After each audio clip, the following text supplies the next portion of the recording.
Okay, let's do this. Time to ditch the glasses. Makes me look more blind than I actually am. You know, Ray Charles, Stevie Wonder, I'm coming for you, mate. I'm coming. Anyway, let's get on with this video. Hello, my name is Souleyman Bah. I am 18 and I am a T13 100 and 200 meter para athlete. T13 is one of 3 visual impairment classifications for the Paralympic categories. T11 sprinters have little to no sight, therefore they have to wear a blindfold and run with a guide runner. T12 is in the middle, so they have a little bit more vision and they can either choose to have a guide runner or run by themselves. T13, which is the one I compete in, means they have the most vision out of the 3, but still quite severely visually impaired, means you have to run by yourself. You know, sometimes you've just got to overdo it, you know? You got your glasses on and get your white cane, just walk down the street, even though I still have a little bit of vision, but it's just, you know, to let them know that this is a serious blind man coming. He's not average blind man. He's got the glasses, and the glasses is a seal of approval. Yes, it is. I have represented Great Britain in 2 international competitions. The first one was the Paralympic School Games in Brazil in 2015, which I won a gold medal. And the second one was an IPC event held in Dubai in February 2017, which I came 4th place. For as long as I can remember, I've been competing, whether it was racing against other kids in the playground, sports day since year 1, I've always been competing and I've always loved the sport. But I didn't start competing properly until I signed up for a scheme called Playground to Podium, which was trying to find the next generation of Olympians and Paralympians. They told me I had a lot of talent and potential for the sport, which then led to me joining my local athletics club, and I started competing for them for a number of years. So all in all, since I've been officially competing for my club, it's been about 5 years. So it's been a long time. Wow, I'm only 18. That's crazy. I would say that the way I got into the sport was watching Superman for the first time. I think I was about 6 or 7 years old, and I saw the scene where he ran from his parents' barn, I think it was, through some fields, and he started running faster and faster and faster, and he got next to a train, and this train was going, as you can imagine, really quickly, and he still kept up with the train and he surpassed the train. And seeing this scene really stuck in my head, that someone could run that quickly. Obviously not, because it was a movie, but I didn't know that at the time. I just thought, wow, that's amazing, he can run that quickly. I want to do that, you know, I want to do that at school tomorrow. I'm going to turn up at the playground and I'm going to race everybody and I'm going to be Superman. And so every lunchtime, every break time, I would always race the other kids and I would always win, and it gave me this amazing feeling. They are going to feel the wrath of King Solomon. That's right. I've got my one eye on you. Because of my visual impairment, I was excluded from a lot of sports that the PE class used to do, because the teacher was concerned about health and safety, that I might get hurt or run into other people. So I never really enjoyed PE, but when it came to running and competing and doing something I was actually good at, it gave me such an amazing feeling that this is one thing that I can do and I am good at. And also, a lot of emotions get bottled up, you know, you feel a lot of tension and anxiety because of having a visual impairment. You know, you're always bumping into people and things, and you always feel really awkward, you know, but being able to race and just let all that go, you know, it's sort of like a stress relief, it's sort of like an escape. You almost get that feeling that Superman felt, I'm guessing. Having a visual impairment in sport didn't really start off too positively, you know, like I said, I was always sitting out of PE lessons, I couldn't do virtually any ball game, you know, I couldn't play football, rugby, basketball, tennis, cricket, badminton, so many sports I was excluded from. And even when I did first start properly training in athletics, it wasn't that easy, you know.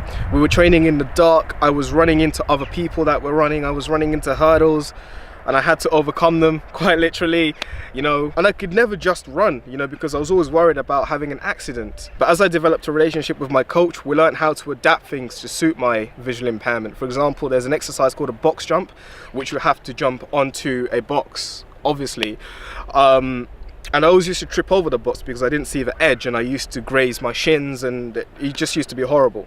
And we developed a different version where I'd jump onto the high jump mat, which was a similar height, very comfortable. If I did fall, I wouldn't get injured. So a lot of different things like that, using high vis cones, high vis hurdles, assigning me one lane which I ran in and nobody walked into. So all of these different adaptations we found, and over time I became more comfortable and I was more able to relax and just do what I need to do. I need to confess something. sometimes when I'm finding it a little tricky in training, when I'm panting really hard and just, you know, one of those days where your coach has got you working really hard and it's like, all right guys, next exercise, you know, do a bit of this, a bit of that, whatever it is. And sometimes you've just got to let him know that you can't see the exercise, you know? Like, coach, this is hard. How do you expect me to do this if I can't see? And he's like, all right, sit out. Just get a couple of minutes of rest, you know what I mean? That's what you got to do. Please don't show this to Richard, okay? My coach is Richard Holt. Do not show him this because he will find out what I've been up to. And he's not gonna like it. He's not gonna like it. At that time, I'd also started competing for the club.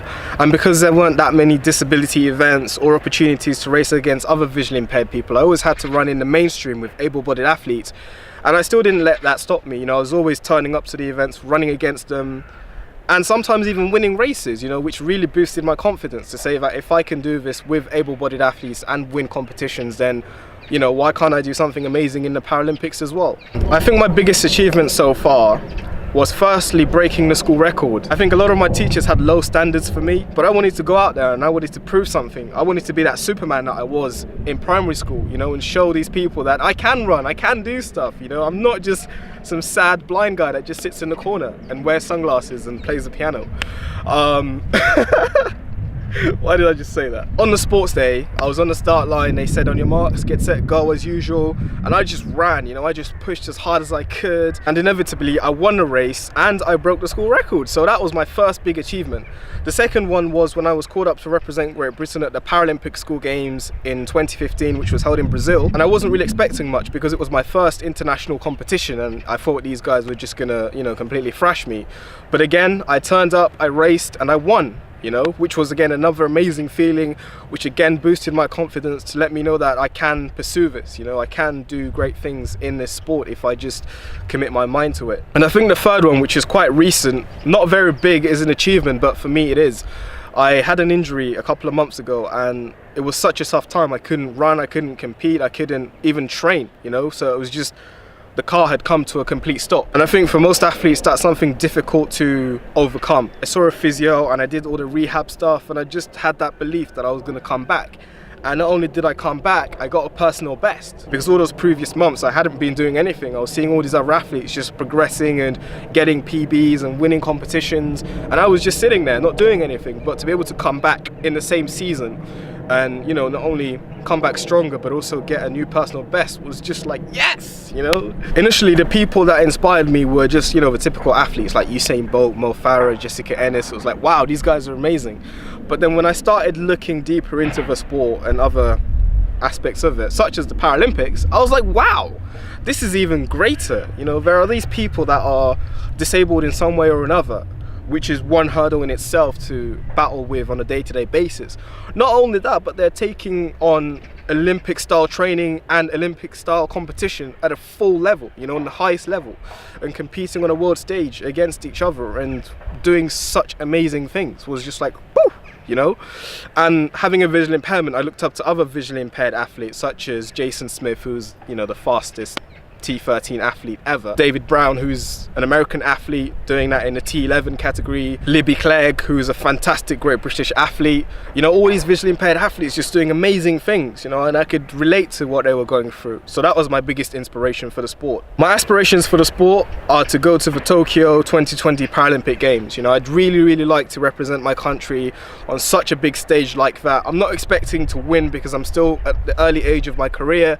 However, I'd like to go there and just be there and just represent a whole nation, you know, and wear that Great Britain kit and just feel so proud. And my second aspiration is to be an example to other visually impaired people, you know, to say you can achieve so much despite this. You know, this isn't a hurdle, this is just a challenge, and we have to look at other ways of challenging this challenge and overcoming it. A funny or interesting story, let me think.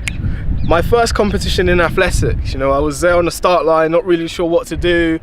And you know, they said go. I was so nervous and I started running and suddenly I started swerving, but I didn't realize this because I wasn't looking on the floor. The nature of my disability, meaning I don't have any peripheral vision, so I could only see what's ahead of me, literally tunnel vision. And so I started swerving into someone else's lane, but it was okay because they were further ahead than me.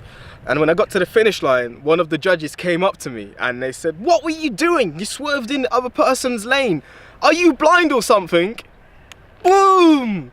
And so I was just like, as a matter of fact, I am, you know? So when I told that to my coach and the other people at my club, everybody just burst out laughing because the guy was so apologetic afterwards, just like, oh my God, I'm so sorry, I didn't mean to say that. I was just trying to, and we were just like, yeah, it's okay, don't worry, I get it a lot. But yeah, that was a funny story that happened early in my career.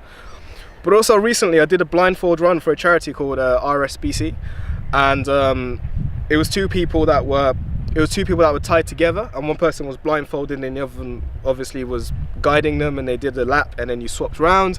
And the funny thing was the fact that my vision is so low that I'm registered blind, and I was doing this event with someone else who was fully sighted, and you know, the first lap I had the blindfold, they were kind of, not that I needed the blindfold, but you know, they were guiding me and we went round, and then it was my turn. And then we all realised, crap, we can't actually do this because he's already blind as it is. He can't do the blindfold run. But we were like, yeah, it's all right, we'll do it.